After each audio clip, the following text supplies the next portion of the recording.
Nagsagawa naman ng kani-kanilang investigasyon ng Commission on Human Rights at Department of Justice sa pagkasawi ng estudyanteng sinampal ng isang guro.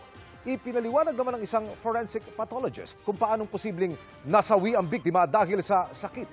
Nakatutok si Jonathan Andal. Nasawi noong October 2 ang 14 anyos na grade 5 student na si Francis J. Gumikib, 11 araw matapos umanong sampalin ng kanyang guro. Pamamaga ng utak ang immediate cause of death batay sa death certificate ni Francis. Nakitaan din siya ng pagdurugo sa utak at may hinihinalang tuberculosis at child physical abuse. Brainstem daw ang nagdugo sa utak ng bata.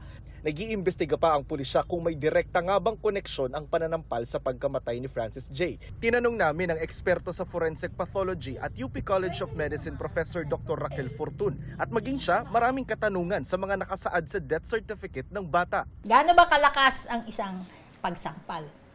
Was it really paganito? Kasi you have to consider baka naman fist na ganyan. Makapal ang ating laman dito. And yung mga buto-buto mo, dito sa neck, hindi yan basta-basta. Nakakamatay ba ang isang sampal na one time? Napuna rin ni Fortun na blanco sa death certificate ang underlying cause of death na magsasabi anya kung bakit nagdugo ang utak ng bata. Dapat din daw ikonsidera na 11 araw ang pagitan ng umano'y pagsampal sa bata at pagkamatay nito. Pati ang hinihinalang tuberculosis na pwede raw maka-impeksyon sa utak ng tao. Can produce meningitis. Are we not dealing with a meningoencephalitis? An inflammation of the brain and the covering.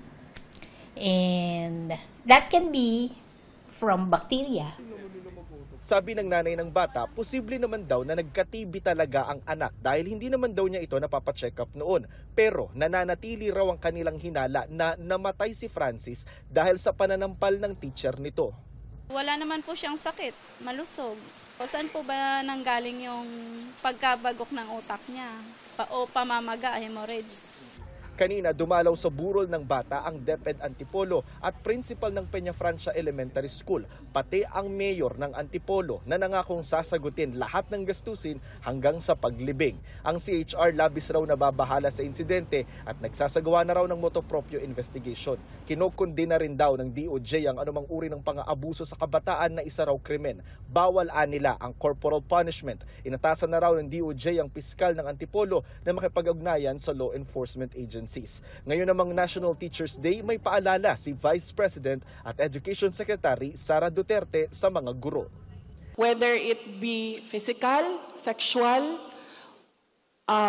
verbal abuse, you don't do that to children, especially those that are entrusted to your care fully by the community, by their families. You're supposed to take care of them.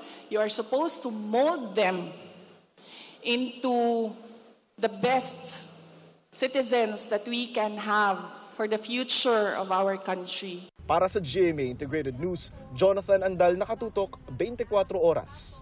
Mga kapuso, samahan nyo kaming tumutok 24 oras. Bisitahin at mag-subscribe sa GMA Integrated News sa YouTube.